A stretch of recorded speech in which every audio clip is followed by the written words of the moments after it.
Hi friends, അജിന്തി പ്രസാദാണേ. ഇന്ന് ഉച്ചയ്ക്ക് നമ്മുടെ ലഞ്ച് റെഡിയാക്കണേൻ്റെ ഇതിൽ ഞാൻ എടുത്തത് സാലഡാണ്. ആദ്യം ബീട്രൂട്ട്, കുറച്ച് സവാള, പിന്നെ ഒരു നുള്ള് വിനിഗർ, പിന്നെ കുറച്ചുപ്പ്, ഇത്തിരി ഒരു ചെറുതായിട്ട് ഒരു ലേശം ഒലിവ് ഓയിൽ ഒഴിച്ചു. അതാണ് ഇന്നത്തേത്. പിന്നെ ഞാനുള്ളത് നമ്മുടെ മധുരക്കിഴങ്ങ്, സ്വീറ്റ് പൊട്ടാറ്റോ. അത് ഞാൻ സൂപ്പറായിട്ട് തൊലിയൊക്കെ ഒന്ന് കളഞ്ഞ് നന്നായിട്ട് പുഴുങ്ങി വെച്ചിട്ടുണ്ട്. ഞാൻ ആവിയിലിട്ടിട്ടല്ല വേവിക്കുക, വെള്ളത്തിലിട്ടിട്ടല്ല, നമ്മൾ ആവി കയറ്റിയിട്ടാണ് ഞാൻ വേവിച്ചത്.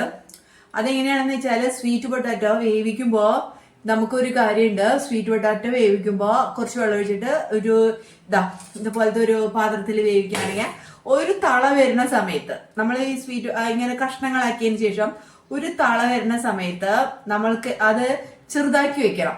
ഒന്നില്ലെങ്കിൽ സ്ലോ എന്താ പറയാ, സിമ്മിലിട്ട് വെക്കുക, അല്ലെങ്കിൽ അതിന് കുറച്ചുകൂടി ഒരു മീഡിയം ഇട്ട് വെച്ച് കഴിഞ്ഞാൽ നമുക്ക് ഇതേപോലെ നല്ല മധുരത്തോട് കൂടിയിട്ട് പൊട്ടാറ്റോക്ക് ആ ഒരു വെളുപ്പൊന്നും ഉണ്ടാവില്ല, വെള്ളമൊന്നും ആവില്ല, നമുക്ക് ഇങ്ങനെ ഇരിക്കും.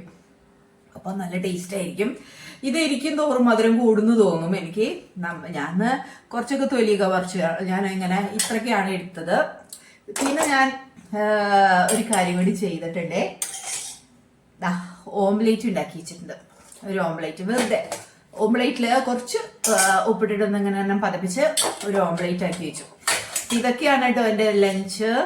ഇതാണിന്ന് ഞാൻ ലഞ്ചായിട്ട് കഴിക്കണത്. അപ്പോൾ സ്വീറ്റ് പൊട്ടാറ്റോ, ഓംലേറ്റ്, പിന്നെ നമ്മുടെ ബീട്രൂട്ട് സാലഡ്, ഇത്രയേ ഉള്ളൂ. എല്ലാവർക്കും ടാറ്റാ, ബൈ.